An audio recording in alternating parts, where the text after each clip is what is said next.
Hi friend, welcome back एक new class में। आप सबका स्वागत है डेली बेसिक नॉलेज में। और आज आप लोगों को अपने क्लास में बताने वाले हैं एन एंड ए का उपयोग, how to use in sentence an and a an, okay, and only a. ये हम कहाँ पे उपयोग करेंगे और ये सब इसके बारे में हम जानेंगे शॉर्ट क्लास में।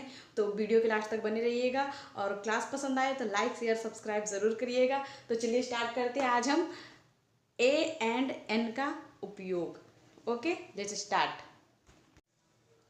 देखिए फ्रेंड, सबसे पहले हमें ये जानना होगा ए एंड एन का यूज़ हम कैसे करते हैं और कहाँ पे करते हैं। उससे जानने से पहले सबसे पहले हमें ये जानना होगा कि वोवेल साउंड होता क्या है, वोवेल कितने प्रकार के होते हैं। क्योंकि बहुत सारे लोगों को पता है कि वोवेल्स, मुझे पता है, मैं जानता हूँ, जानती हूँ, बट बहुत सारे लोगों को नहीं पता है कि वोवेल्स होता क्या है और वोवेल्स कितने प्रकार के होते हैं। छोटे बच्चे ज़्यादातर नहीं जानते, जिनका स्टार्टिंग है। मेरे क्लास में आते हैं बच्चे कुछ पढ़ने के लिए जिनको यही नहीं पता वोवेल्स होते क्या हैं। ठीक, तो स्टार्टिंग बच्चों के लिए भी जानना ज़रूरी है और जिनको नहीं आता, बड़े लोग, उनको भी जानना ज़रूरी है। क्योंकि बहुत सारे लोग हाई स्कूल इंटर में चले तो जाते हैं लेकिन उनको पता ही नहीं चलता क्या है वोवेल्स। ठीक, तो ये जानना ज़रूरी है। अगर हम ये जानेंगे तो ही हम ए एंड का यूज़ कर सकते हैं, अदरवाइज हम नहीं कर सकते। तो first of all vowel sound. Vowel sound होता है हमारा 5 प्रकार के होते हैं, 5 टाइप्स। कौन कौन से? A, I, O, U and E. Okay, 5 types हो गया, ए आई ओ यू ई। ठीक है, इसको सीरियल वाइज लिख देते हैं अच्छे से। ए आई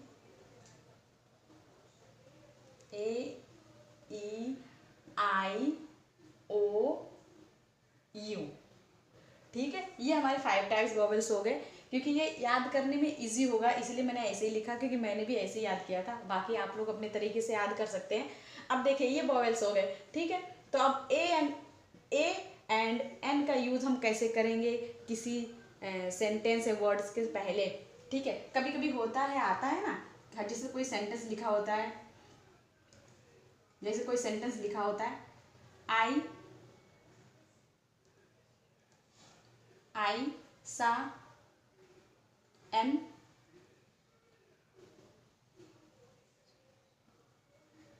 आई सा एन एलिफेंट। अब यहाँ पे क्या लिखा हुआ है? एलिफेंट। यहाँ पे एन का यूज हुआ है ना, भी देखिए।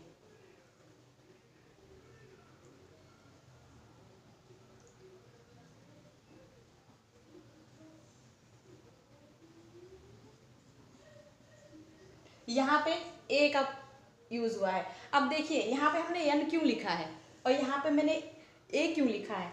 यहाँ पे एकदम सिंपल सा आंसर है, क्योंकि यहाँ पे जहाँ पे हमारा वोवेल शब्द, वोवेल वर्ड आता है, उसके पहले हम एन लगाते हैं। अब देखिए, आई सा एन एलिफेंट। अब यहाँ पे देखो, स्टार्टिंग में क्या है? एलिफेंट के पहले ई आया है, तो क्या ई वोवेल में है? हाँ है, ये है, ई वोवेल में है। तो ई वोवेल में है इसलिए इसके पहले हमने एन लगाया है। जबकि दोनों का मतलब ए एंड एन का मतलब एक ही होता है। हमने एक हाथी को देखा, ठीक है, मेरे पास एक पेन है, तो दोनों का मतलब एक एक ही होता है। बट यहाँ पे हमने एक की जगह एन लिखा है, क्योंकि एन हमारा, ये elephant is a vowel words. Okay, तो ये वोवेल है इसलिए हमने इसके सामने एन लगाया। अब यहाँ पे देखिए, ये पेन, तो ये हमारा पेन वोवेल नहीं आएगा, कॉन्सोनेंट में आएगा। ठीक, तो इसीलिए हमने पेन के सामने, पेन हमारा वोवेल नहीं है। क्यों? क्योंकि देखिए कहीं भी पी नहीं आया, यहाँ पी आया, कहीं भी पी नहीं है, तो ये हमारा वोवेल नहीं आएगा, इसलिए हमने ए यूज़ किया है। ठीक है, ऐसे बहुत सारे शब्द, कभी कभी सेंटेंस के बीच में भी आ जाता है, ए ई आई ओ यू, बहुत सारे हैं। तो जैसे कि अब देखिए, फॉर एग्जाम्पल,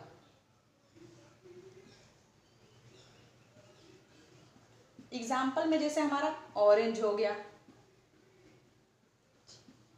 ठीक, तो ऑरेंज के सामने हम ए एन लिख सकते हैं, एन ऑरेंज। ठीक है, एन एलिफेंट। एलिफेंट राइटिंग नहीं समझ में आए तो ध्यान से देखिएगा सही। ठीक है, एन एलिफेंट। अब जैसे कि जो वॉवेल नहीं है उसके सामने हम लिख सकते हैं आ पेन, आ बुक एंड आ, ऐसे बहुत सारे हैं। ठीक है, समझ में आया आप लोगों को? नहीं समझ में आया हो तो क्लास में आप कमेंट्स में बता सकते हैं। क्लास पसंद आए तो लाइक शेयर सब्सक्राइब करिएगा। मिलते हैं एक नई क्लास में नई जानकारी के साथ और नए टॉपिक के साथ। शॉर्ट वीडियो में हमारा यही है, आप देखिए।